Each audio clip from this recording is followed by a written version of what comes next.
welcome to the 13th episode of the Three Rings podcast. My name's Stuart Bishop and I'm here with my fellow director, Bailey J. Muir. Before we get going, hit the subscribe button, click the like button, and turn on your notification bell so you know all about next week's episode. This week's topics are older people not getting the opportunity to listen and watch entertainment? Mickey Mouse copyright coming into the public domain? And then finally, with Sydney Sweeney getting bitten by a spider, we ask, should real life animals be used for entertainment purposes? So let's get straight into this first topic.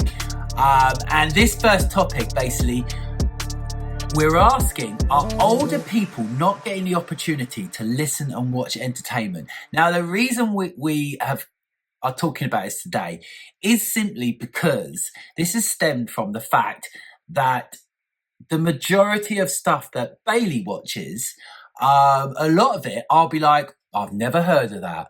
I wouldn't even know where to see that.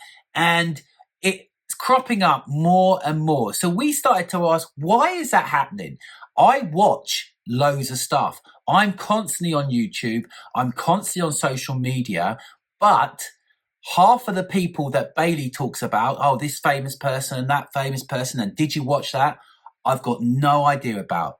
Why is this happening, Bailey? When we've been speaking about it, our observation is we think it's the existence of algorithms. So we're almost getting sent, myself and Stuart are almost getting sent different content just because of the difference in our age. And therefore, because we're sent something different, then we watch something different, then it'll suggest something different based on that thing we watch. So actually, it's like both parties are just getting pushed further and further away from what each other are watching. So it's like directing people down a loop, which is why then these things of like entertainment topics and celebrities and stuff like this are getting so divided as to who knows them, who thinks they're relevant from what it used to be. Be interesting for you, Stuart, to dive into like what that used to be like with like the entertainment space, celebrities, when you always say like about having 5 channels. It makes me feel old, but I remember only 4 channels. Obviously, there was channel BBC One, BBC Two, ITV, and Channel 4. And then, in fact, when was Channel 5? Were you alive when Channel 5 was introduced? Not that I know of, but it could have been when I was very young. Yeah. So Channel 5, which was always like a bit rubbish, I always think, that got introduced much later. But yeah, so when I grew up, there was only 4 channels. And it seemed like if you were famous, everyone knew who you were. There wasn't famous people that people didn't know, because the only way to get famous was through the medium of TV, it seemed. So, and the only channels there was 4 channels. So everyone, it was very rare, for example, if something big had happened on TV, that people would go, oh, I had no idea that had happened. Where now there seems to be a lot of things happening which I've got no idea about. For example, have you ever heard of Traitors? No. Okay, so on BBC there's a program called The Traitors, and it's huge. Everyone loves it. Yeah. And the second season's coming now. Now, I've not watched that. I don't have BBC. I don't watch iPlayer, so I've missed out on that. But it's like, I don't know, Love Island, for example, because I've never watched it. Love Island people could walk past me. I'd have no idea who they are. But back in the day, there wouldn't have been any more options for me to watch anything else. So I would have had to have gone along with, okay, whatever the popular thing is, I'll watch that. And especially to do with programming, you had to wait to watch things. So often you watch things which you didn't even want to watch. So it was like there seemed to be less celebrities to choose from and to know. And yeah, so it just meant like, if someone came out, there'd be a massive chance that I would know who they are. And so would my mum, for example. It's crazy, isn't it? It's like where you say like the 4 or 5 channels, it's like we've gone past the fact of it even just being down to TV why this is happening. We've now got more options of devices to consume and like platforms to consume entertainment on than you even had channels. Like TV, internet, TikTok, Instagram, YouTube, Netflix, Amazon Prime. It's endless. For you, it was literally your 5 channels on TV and going to the cinema.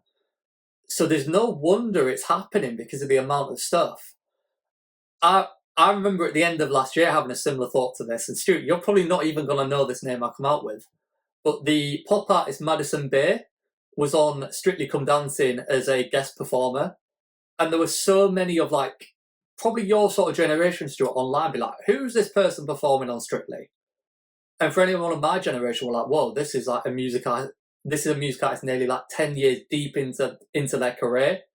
In my mind, she's huge, but it's like she's not even crossed the consensus of a huge portion of the population's mind. And it's kind of crazy how someone can be so huge, yet also unknown depending where you look. It is fascinating because I've not heard of that person. And I then would argue with you the legitimacy of how good we've done it before.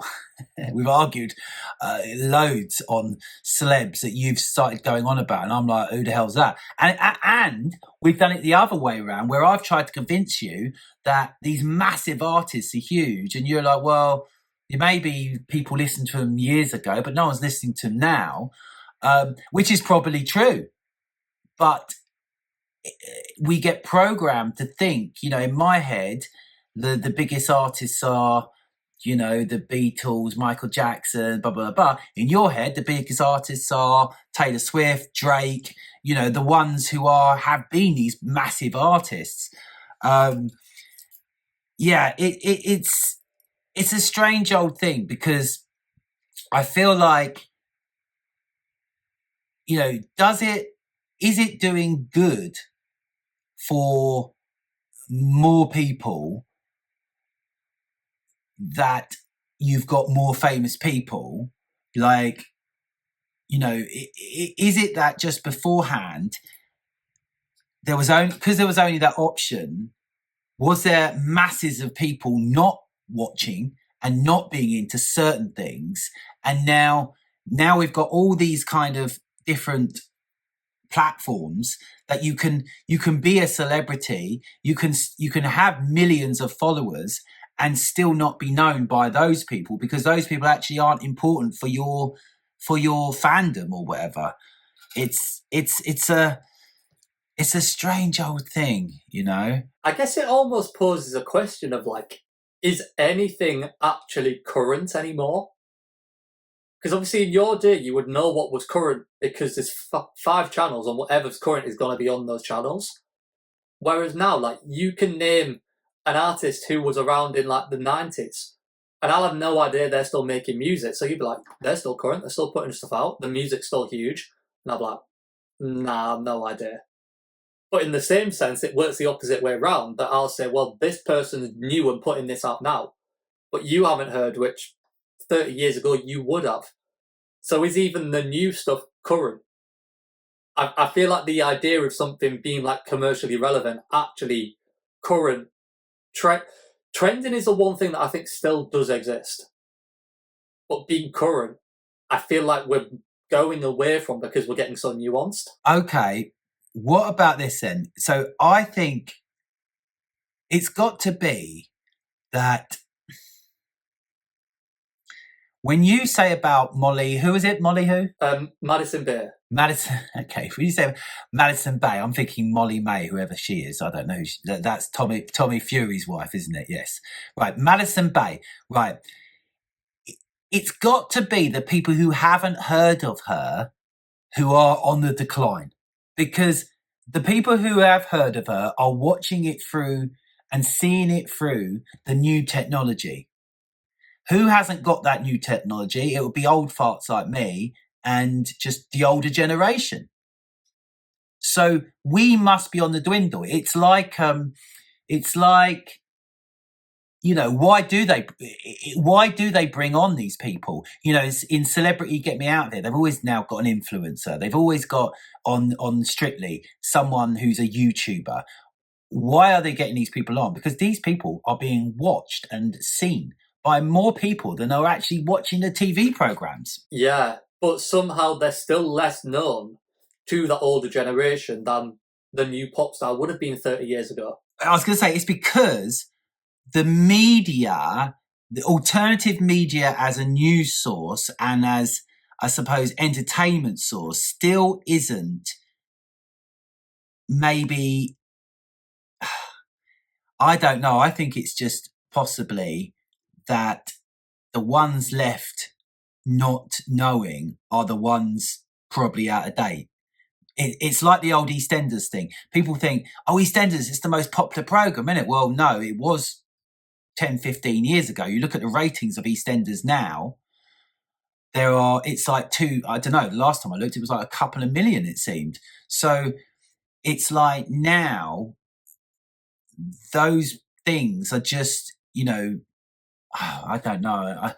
It's easy to drop this into an argument of like, is TV dying?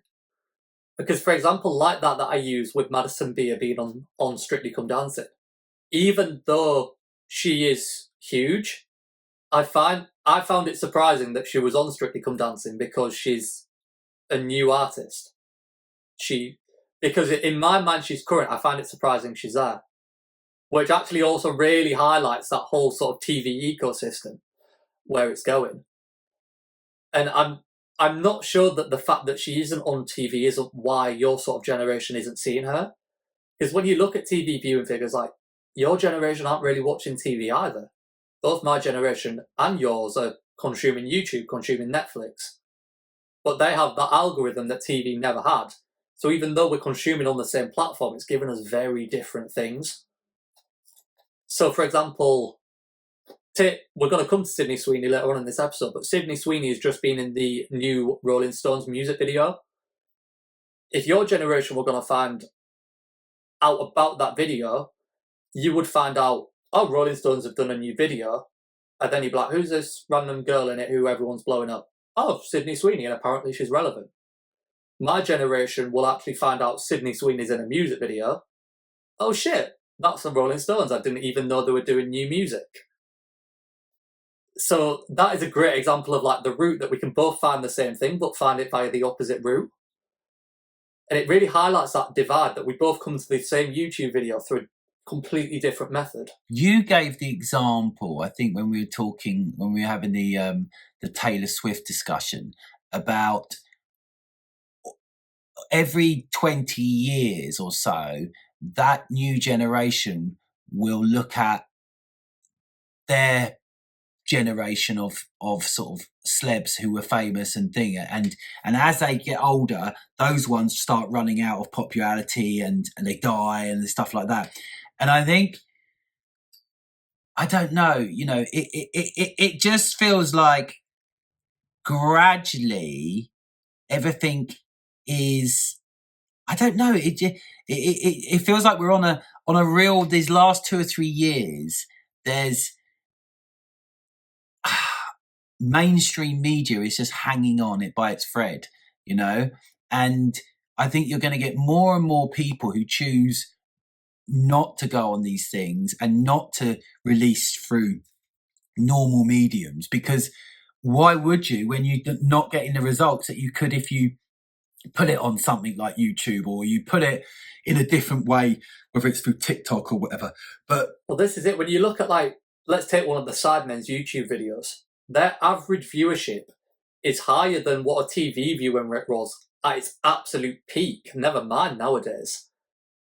The potential is like limitless on these platforms. Obviously, TV, literally, you could only consume it if you had a TV in your house. I was telling you about that Cat Williams podcast interview on the Club Shay Shay. If you don't know what that is, guys, then you're obviously not on trend. Anyway, Bailey didn't actually know. But Cat Williams, American comedian, he's gone on and he's talked about a load of stuff and it's caused a lot of controversy. Within one day, that was seen by 12 million people. Now, if you think about a massive, maybe a Christmas version of EastEnders might get 10 million or something like that. But that's just for that episode, and that's it. Done. The episode's gone. You're not seeing it again. It might be on iPlayer, but it ain't going to get on iPlayer anything like it would if it was stuck on YouTube, which is interesting.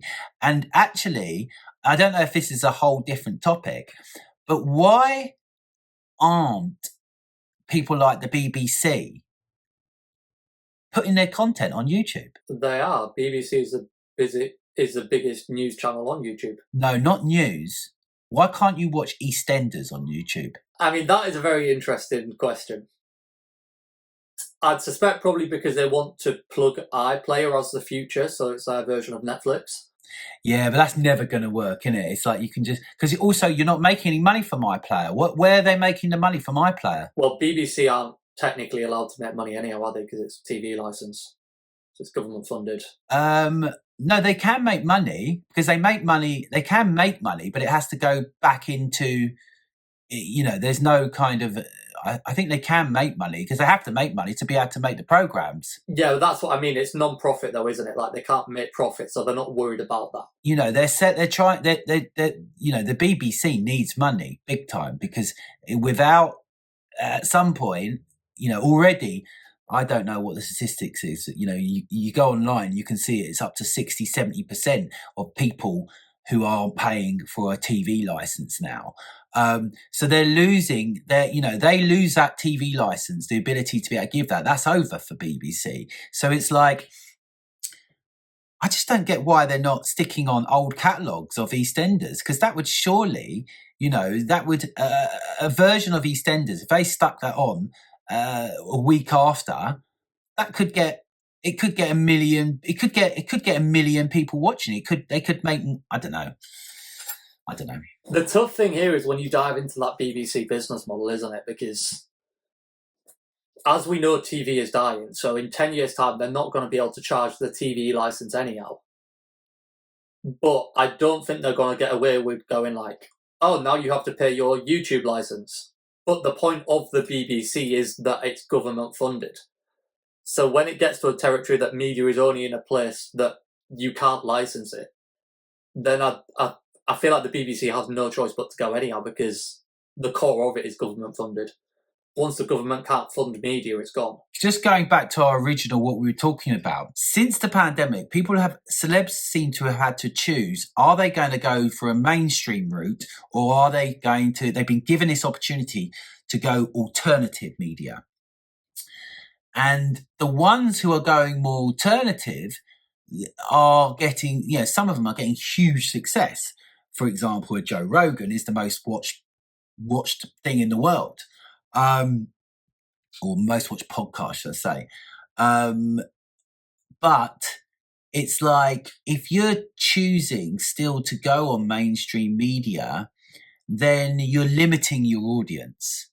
And that is, I think there's still that appeal to be on mainstream TV, because you think that everyone is watching it. Yeah, and I think where I say, like with Madison Beer, it's surprising to see her on Strictly. I think it's exactly that, because TV isn't delivering the results that it did years ago. So actually, you expect a way better use of her time is to be on TikTok, posting 2 or 3 videos a day. That's where I expect to find her, and that's where I expect to find most artists. Like Billie Eilish, I don't expect to find out she's got new music coming out via a TV talk show. I expect to find that as an Instagram announcement. It's changed so much the way they operate, and it's all to do with where the numbers are at the end of the day, isn't it? And there's also a conversation here around the globalization of media as well. Because obviously when we look at back in the 80s, 90s, you had like 4 or 5 channels. They were all UK-based channels. You were getting UK news, UK celebrities. Now with social media, you're opened up to the whole world celebrities, so there was always bound to be more anyway. And this is something I always ask myself, which is kind of a sidetrack on this. But as an entertainment industry, we still like to try and be like, we're the UK entertainment industry, we're the UK dance industry. And I'm not convinced that that is actually the reality anymore.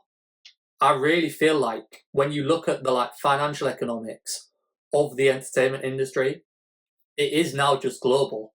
And that's why it's so hard to track a film down to what taxes it should be paying, production companies, all of this.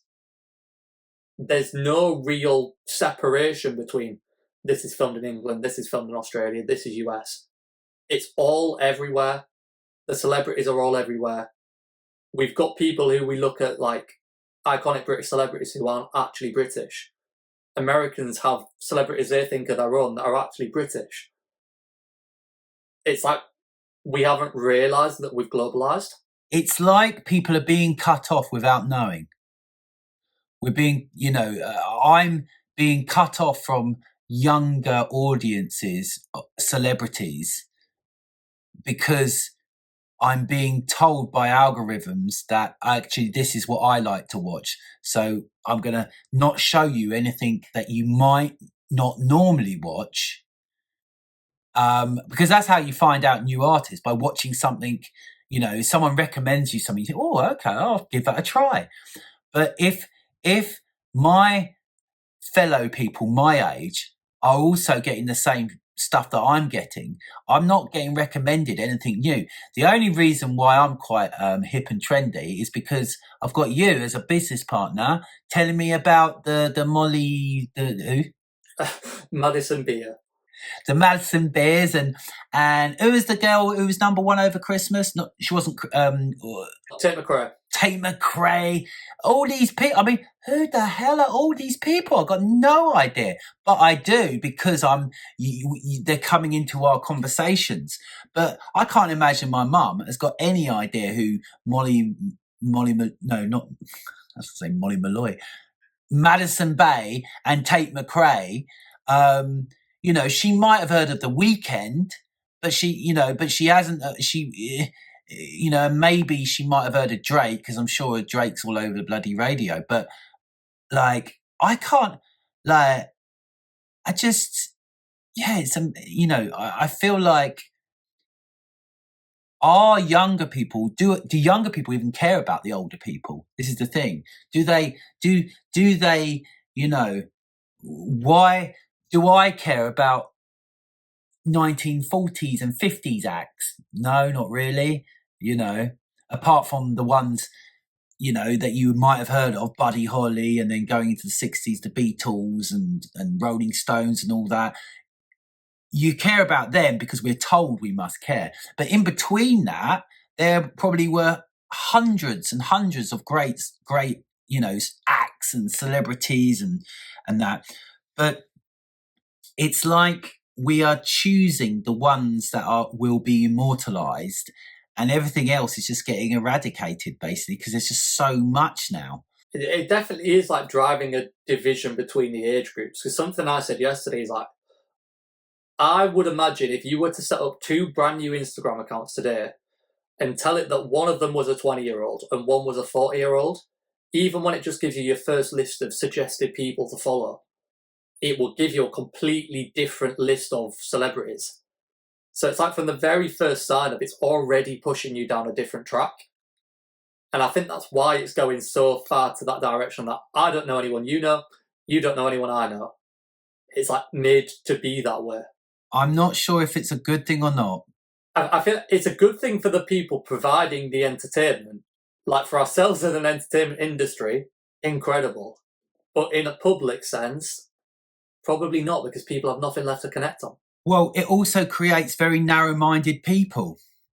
If you're only watching a certain genre and a certain thing and certain people, then again it leaves. I always say to dancers, make sure you are, knowing what's happening in the news. Make sure you do have some conversation starters regarding, maybe things that are on trend or happening at that point, or, because otherwise you're just left with, well, I if you're young, I could talk about TikTok, and I could talk about Love Island, I could talk about Tate McRae, for example, but there is so many people out there in life who won't know about these things. So it's like you need to have a broad range of subjects.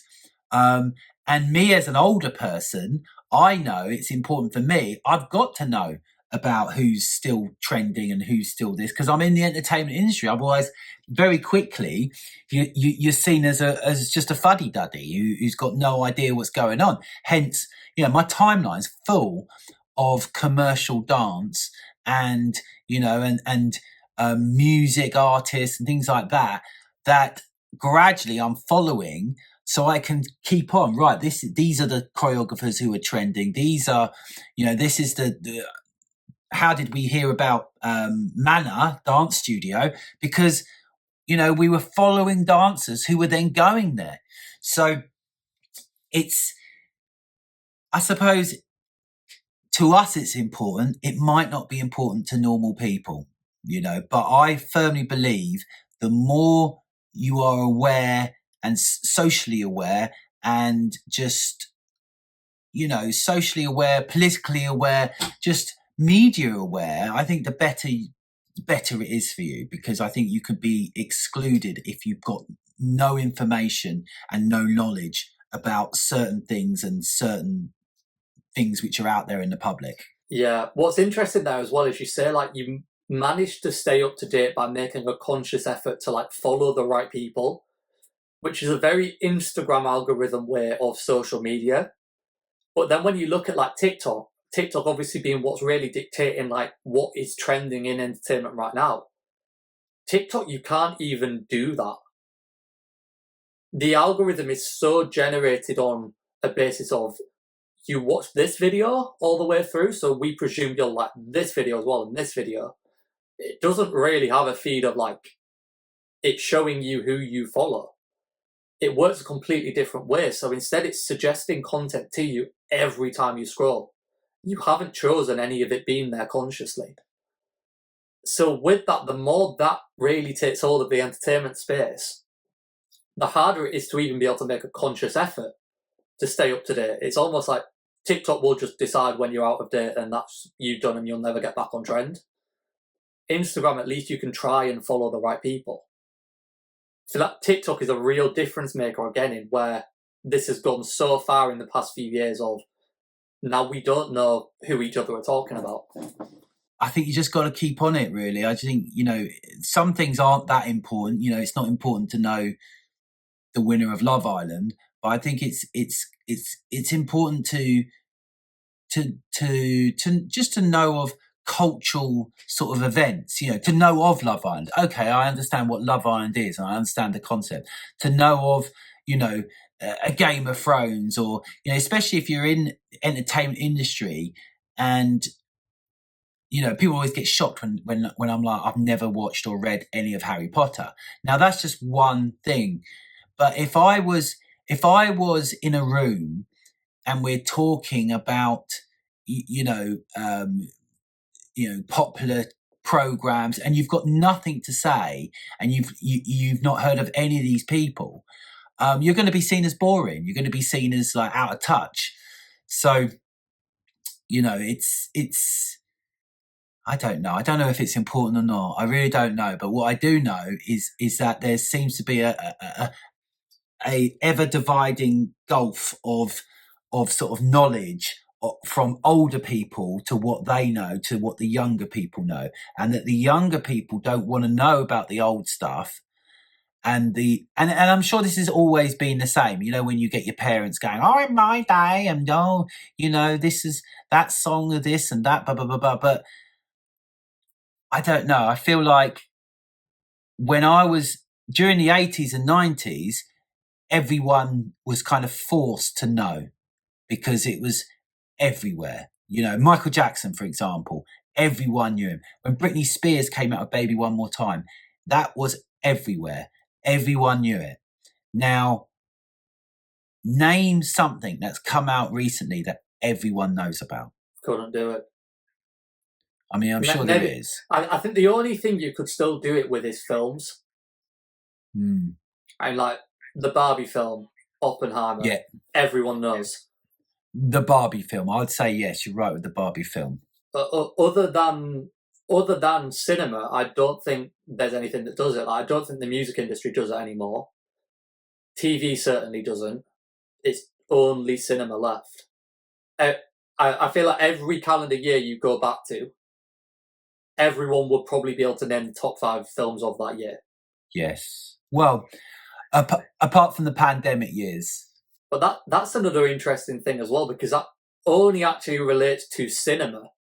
There's so many films come out on Netflix now, and I don't think the Netflix ones, everyone will be able to say, yeah, that's the film that's out. Yes, that's a very good point. Again, if it's not, if I don't know if a brand new big title that they're pushing, they do stick it at the top, don't they? If it like, but I think it's an oversaturation of content as well. So there's like some of the big titles, like even ones I've watched. I'm trying to think of the name of the big one they've done recently. I've watched it. I can't even remember the name of it because they do that many that regular. And that may be the different thing with cinema as well. There's way less content, so the content there actually becomes important. I mean, like Netflix will have like 30 big films in a year. The cinema will have 5. There's still more films in the period, but they don't try and hype everything as this is this year's big film. Yeah, it's interesting. Let us know your comments down below, especially if you are older or if you are younger. What's your feeling on this? Do you actually care? Like, do people? I don't know if people actually care, but maybe people don't even look at it like, I just think. I think it's a shame when I speak to you sometimes and I talk about an artist and you're like, you've never heard of that person. And I'm like, hang on, this person sold, and I look it up. It's like when I said about Tom Petty. You'd never heard of Tom Petty, had you? No. Yeah, I mean, he sold millions and millions of records. I think like such as me and you definitely place more importance on it than it maybe warrants. Because obviously it's our job to know the entertainment space. So the harder it becomes to know that, the harder our job is. And we're like, whoa, how do we actually keep a track on this? For the general public, it probably doesn't actually matter on the grand scale, but it's still fascinating to observe nonetheless. Well, it's like getting into a taxi, yeah? Years ago, you got into a taxi, you could mention something which was on the news, they'd have an opinion on it. Now, like, actually saying that, I mean, I can't remember the last time I got into a taxi. But this is the whole thing, innit? Probably the Uber drivers probably do know more because if they're an Uber driver over a taxi driver, it's this whole kind of new reluctance. There's London taxi drivers out there who you get in a taxi and they slag off the whole time Uber. Oh yeah, Uber's really bad. And you're just thinking, fucking hell, mate, I'd get on Uber. Like if I was a London taxi driver. But yeah. Right. Let's move on. And let's talk about, this is something I saw and I thought was interesting because I knew that you would be more interested in it about it than me. This is the Mickey Mouse copyright has basically come, hang on, let me just, what was it, how I wrote it? Mickey Mouse copyright coming into the public domain. I sent it to you for the, basically how we work with the podcast is that we have a little Telegram group that we just send articles and send things, and some we pick up, some we don't. And I saw this over the Christmas period, sent it to you, and you thought this was fascinating. So why don't you tell the audience exactly what's happened? Because when I hear this Mickey Mouse copyright, what does that mean? Does it mean we can all just like start putting Mickey Mouse t-shirts and and creating Mickey Mouse films? What does it actually mean, a copyright coming to its end? Yeah, so the media have created a huge speculation out of it and made it sound like it's something not completely different, but way bigger than it is. It's not actually the copyright of Mickey Mouse as what springs to your mind as Mickey Mouse. What's come into the public domain is the original Steamboat Willie version of Mickey Mouse. The official parts of that are now in the public domain. So you can call it Steamboat Willie if you want to. I don't think you're actually allowed to call it Mickey Mouse. Something's allowed to resemble the Steamboat Willie version, but it can't resemble the current Mickey Mouse. And obviously the line between that is very fine, so we don't want to tread too far with that. And basically, if you want, you can pick up the original Steamboat Willie animation and include that in your own content now, if you wanted to. That essentially is all that's happened. For some reason, the media's wanted to try and play it that you can now just do whatever the hell you want with Mickey Mouse. That's not actually true. However, Stuart, I know you came up with this horror movie, so do you want to dive into that before I tell you what's actually the real going on with them and their copyright? Following on from this, then the day it came, the day it seemed to the copyright could be then used, well, BBC reported another story, and it said Mickey Mouse horror film unveiled as copyright ends. A trailer for a slasher film featuring a masked killer dressed as Mickey Mouse was released on the 1st of January, the day that Disney's copyright on the earliest versions of the cartoon character expired in the US. So they must have known it was coming, and they've then done this. But I'm sure I read that since then, I'm sure I saw another article to say that they've got in trouble. Is this right?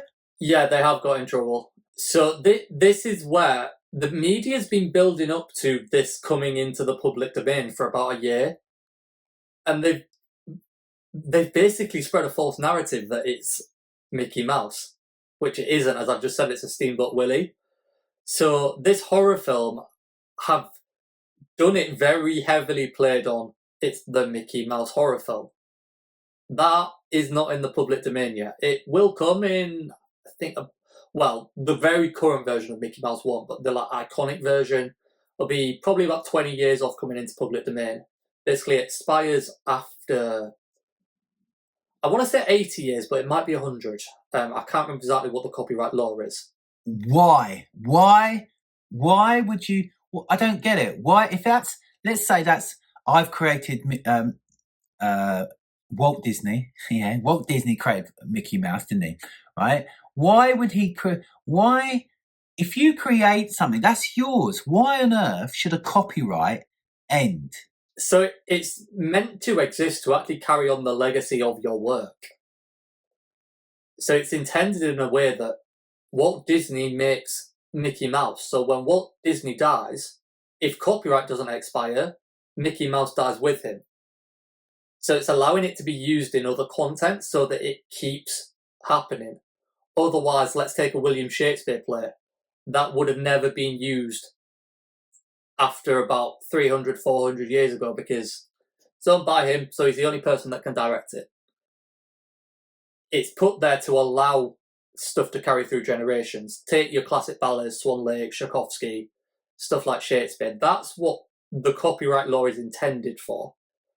However, there definitely is a conversation that it may need to be changed because of corporatization. Obviously, it was made at a time that was very sort of Tchaikovsky, William Shakespeare, that weren't these mass companies that would carry on using it even when the creator was dead. Now we're in like a very corporate landscape. Disney would still keep using Mickey Mouse, so they are carrying on the legacy anyhow. So I think there probably should be a change to the copyright law that it doesn't have to expire after X amount of time, as long as it is getting carried on by the company of. But basically the reason for it is it's a traditional law which doesn't account for corporatization. So that's interesting. So, because I've never thought about that. So I could put on a production of anything Shakespeare, and there's no one stopping me from doing that. I can use the script, the play that's been written by him, and I can just use that for my own profit. Yeah, there's absolutely nothing you have to do. You don't have to acquire a license, pay sort of like residual. That's just yours to do if you want to do it.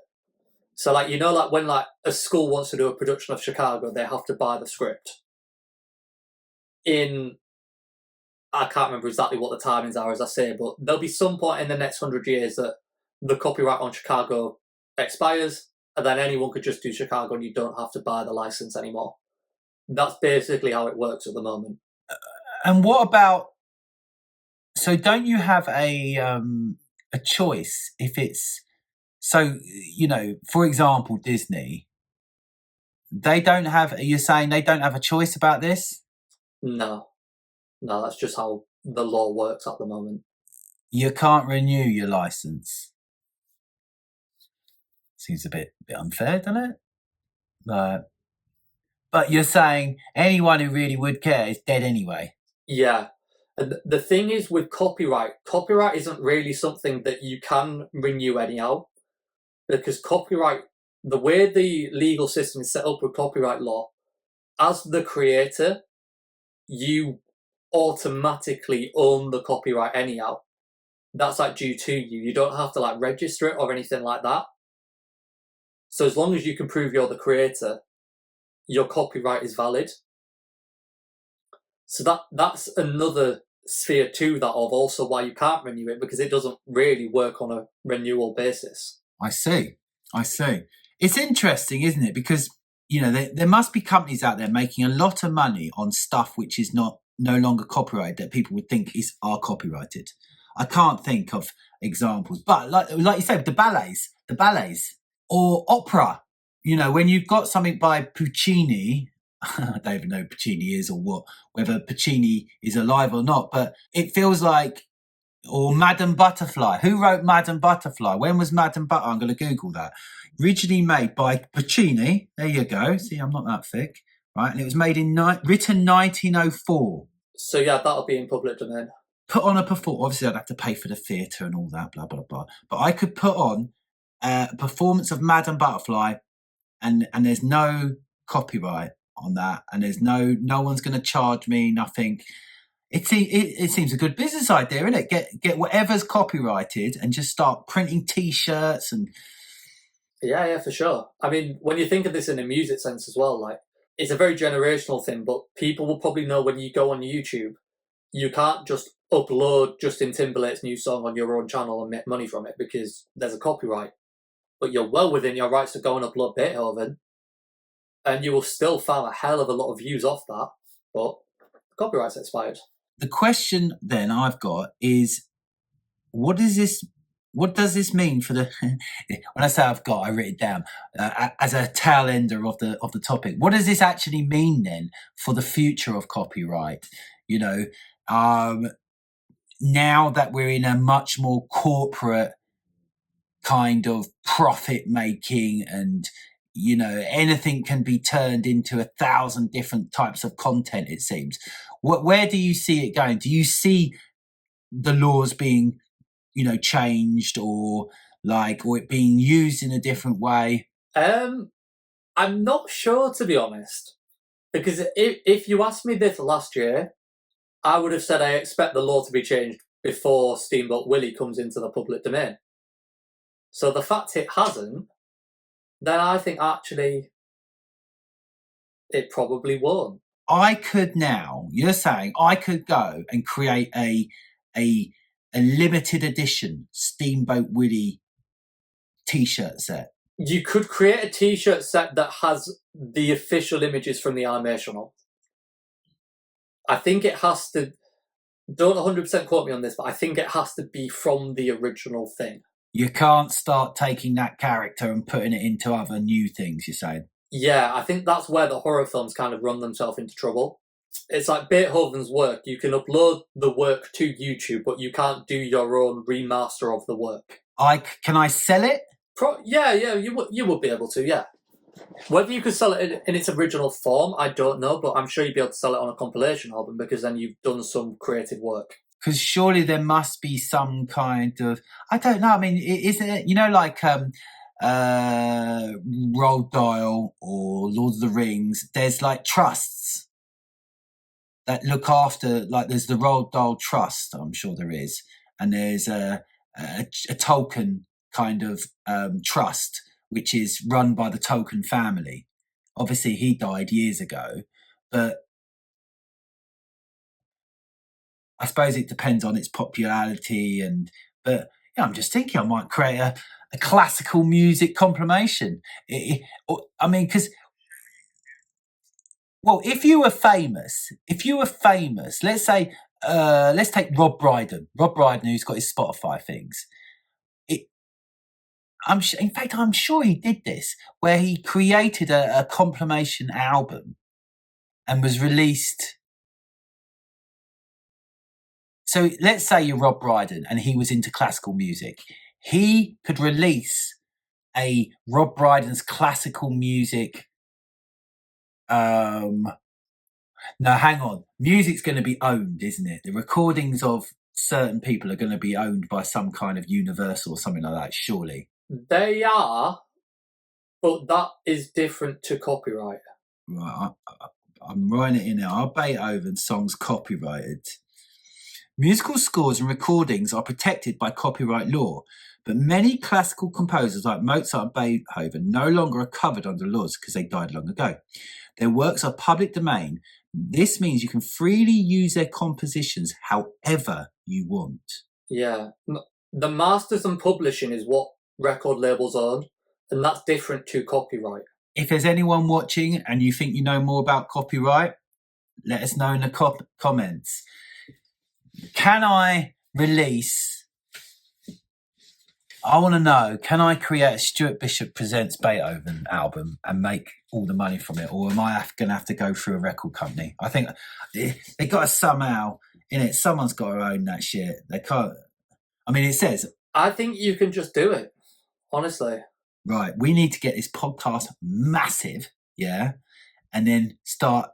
let's start putting out our own classical albums, innit? We become Beethoven stans. But I tell you, interesting link with this, what does it mean for the future, with that last topic we had of like music industry and stuff going out of date. What it poses for the future, I think, is actually just a question of our own sort of morality of what we deem as important today is not important in 100 years. Beethoven's in the public domain now because no one's going, Beethoven's got a rack streaming numbers. But in his time, that was the biggest thing. What we look at today as the Beatles were the biggest band ever. 100 years.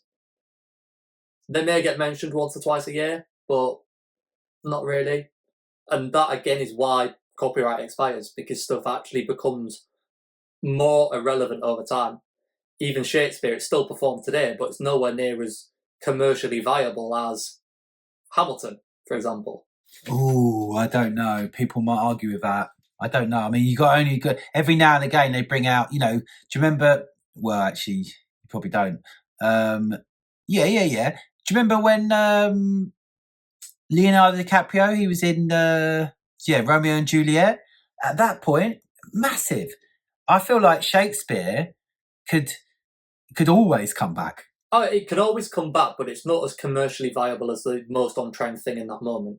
So you could still do a Shakespeare film today and it would sell well in cinemas, but it's not going to compete with a Marvel property. No, probably not. Well, it depends. If you've got let's say Martin Scorsese brought out, I don't know, The Merchant of Venice or Macbeth, you would go, oh, it's a Martin Scorsese version of Macbeth. You would probably flock to watch it. But I hear what you're saying.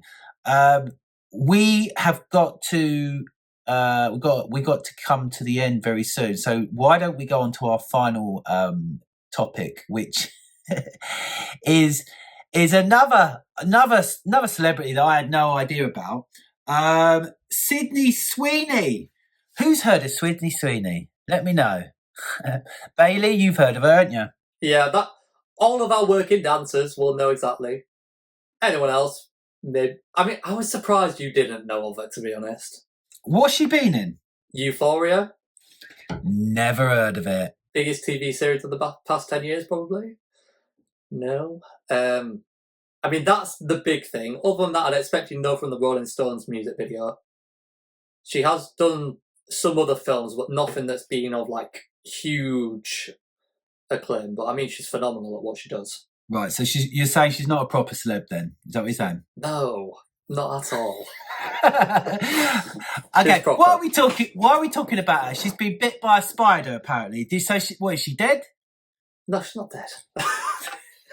So what's going on? She's in a new film that's in cinemas right now called Anyone But You, which is like a new sort of rom-com film. They're trying to bring back the genre. And for one scene in this film, she ends up with a spider on her hand by surprise. So, as happens in the film industry, they use the real thing. So she sat there with a real spider on her hand, and there's this outtake clip come out that they've been using in some of the publicity tours, where this spider has actually bitten her in the middle of filming, like genuinely bitten her. But because she's meant to be acting terrified of this spider anyhow, the majority of the people on set thought, whoa, she's just overacting, and did not take it seriously. Meanwhile, she's literally getting munched on by this bloody spider, which is brilliant. And they're using it very much for their like promo. They're not making a big deal out of it. There isn't really a controversy. But for me watching it, whilst it's a funny little anecdote, it does pose a question of, why are we using a real spider? There's no reason in this day and age that can't be CGI'd on. So for me, that is an unnecessary danger to the performance artist.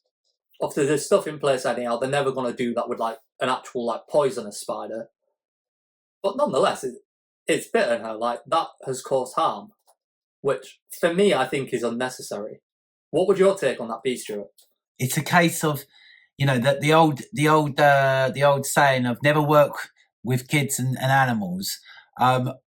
It's interesting because I remember choreographing a commercial. I can't remember what it was for, but there was a dog in it, and we had to wait bloody hours. We had to wait hours while this dog kept trying to jump up and walk past, and it wasn't doing what it was told. And I remember the guy saying, "All you watch, we'll be in and out within 20 minutes." He said, this dog trainer, and the bloody dog took ages. And I just, at that point, I remember thinking, oh, it's a shame they haven't got some kind of, well, actually, I was thinking, I'm sure they could just get rid of the dog as an idea. But it's like, I don't know, now they have got AI, now they have got, you know, special effects. A spider, I don't think they should be using. I mean, you know, they're not going to start doing picket fences, are they, in Hollywood, if animals stop being used? Well, this is exactly my thought with it. Like, you can't take a person out of it because they actually care and want to be there. But that spider, if it gets fired off set, is not going to start kicking off. So why is it being done? And especially in a way of like, in this film, if anyone wants to, you can go and watch the clip on YouTube. It literally just sits on her hand, she freaks out, then she chucks it off. And that's that. That does not need to be done with the real thing. Like, if I go to a movie like Night at the Museum, where they've got the little capuchin monkeys, they're very integral and they do a hell of a lot. So in that sense, it makes more sense to me to use the real thing. But for that little scene, no one would have a clue if that was CGI'd or not. You would not be able to tell. And this also, with the level of CGI we now have, I'm not sure you'd be able to tell even if you did it with those monkeys in Night at the Museum. When you look at some of the little creatures that they're creating, like Star Wars stuff and Marvel stuff now, that looks genuinely real. It's not a creature you've ever seen before, because it's a creation. But it looks so real. Like when you look at the little cat-like thing in the Ahsoka series, like, that looks so real. What you could easily do, like a version of that is just a dog, and I'm sure it'd be legit. Cocaine Bear. Like, I swear it was a real bear taking cocaine and just, you know, dancing. Like, yeah, don't, I mean, it's a funny one, isn't it? Because it's like, really, it's been used as promotion. It's a throwaway story, which, you know, they've, she was obviously not harmed, do you know what I mean, in any way. Otherwise, they wouldn't have put it out and blah, blah, blah, blah. She would have sued and all this. But yeah, no, it's interesting because it brings this whole, it's the AI argument, isn't it? It's this whole kind of bringing people back from the dead and stuff like that. And, you know, let's use AI for useful stuff, as in, you know, stuff which isn't going to cause a whole generation to go, oh, you can't do that, oh, that's not very nice, or that's not good, why didn't you use the right person, or whatever, and use it for stuff like this, you know? I naturally compare it to, like, you're not allowed to use an elephant in a circus, but 100 years ago that was going on. Now, I know there was obviously a load of stuff about that, the way they were, like, their living environment weren't acceptable and stuff like that. But realistically, how different is this? Like, a spider is not meant to be on a Hollywood film set. How different is that to an elephant in a circus. I don't think it's necessary, and especially with something like a spider. Like, obviously, with this Sydney Sweeney, it's caused harm to her. Thank God, not serious harm, but harm nonetheless. So it's not great for the actors, but also it's not great for the spider. Like, it has no interest being there. It doesn't care. It's better just being left in its natural environment. Like, I think it would have been better if we were like, Sydney Sweeney, she's had her head bitten off by a spider. What a story that would have been. Do you know what I mean? Or she had to have her arm amputated because of it. and the thing is, if you think of it, if that's what had happened, then they wouldn't be using spiders on set ever again. But because it's just a minor little incident, no one's talking about it. No one's doing anything to actually prevent the major problem happening next time. Do you know what I mean, imagine like when they do that with a snake and that actually wraps around someone's neck and that ain't getting off. Well, you say that. There's been the controversy over the last few years with Alec Guinness, not Alec Guinness, Alec Baldwin shooting, with the live gun. So it's, mistakes can happen. And the fact that this spider was able to bite her, do you know what I mean? And I'm sure it wasn't a poison spider, but who knows? There's been plenty of films where they've used animals and they've used things and which, and things could have gone wrong. So I think AI is the best course of action for the future for animal stuff. Because then also, in the end of the day, an animal shouldn't be used for entertainment, should they? No, not at all. I mean, even when you take it to like the Alec Baldwin thing, like there's just unnecessary risks being taken. There's no reason to have a gun on set that's a genuine gun that could be fired if it was loaded. Just replicate it without the firearm section. Yeah. And then you can put in the sound afterwards, isn't it? Yeah, that's it. Stick a pyro in the end of it so like the smoke comes out still. You can make it look completely real. It's absolutely, and I know we've kind of switched it, but it's absolutely shocking when you think about that. The fact that he was put in that position. Now, obviously, it's more shocking that the woman, the stunt lady, died. That's tragic, but it's shocking that then someone of that, that's the kind of thing you'd go, oh, it happened on a low budget where they couldn't afford to get replica guns. They just got a real gun. It is crazy that it goes on because it's like, it feels like health and safety isn't doing its proper job there. Now, there's always this like misconception with health and safety that it's like red tape and it stops you doing anything. That's not actually what it's meant to be. It's meant to be just ensuring that you find the safest way possible to do that thing. And I don't feel like that is being done in like either of these two scenarios. There's ways to do that in a way that gun could never have gone off. There's a way to do that spider in a way that it will have never bitten anyone. So how does that get past the health and safety? I don't know. What I do know is I feel like you, going back to our original topic, I feel like a lot of your topics, Bailey, are, I don't know whether you're doing it on purpose just to make me look really outdated. Because it's like we need to find topics with people that, but again, just going back to this first topic, do you think also older generational celebs, older generational people just can't be fucking bothered, excuse the language, with creating these extra contents and these extra ways of getting out? For example, Phil Collins. Yeah, I listened to his autobiography, right? He is not going to, he's in a wheelchair now.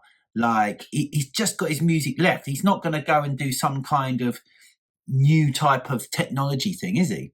No, I think that probably is the case, that they're actually just not bothered about being relevant. So I think that's also possibly something of you as the consumer as well, that you're not that bothered about being on trend. For example, like when we take Sydney Sweeney, even though you don't think you've ever heard of her and come across her, I don't believe that is actually the case, but I don't think you've realised you've come across her. I don't think it registers because you're not trying to know what's going on. I'm sure that, if we could, play God for a minute and, rewind Stuart's life, I'm sure there'll be 100 times that you've seen the poster and seen an interview that she's mentioned in, seen this, seen that. But it don't compute because you're not trying to find out about that.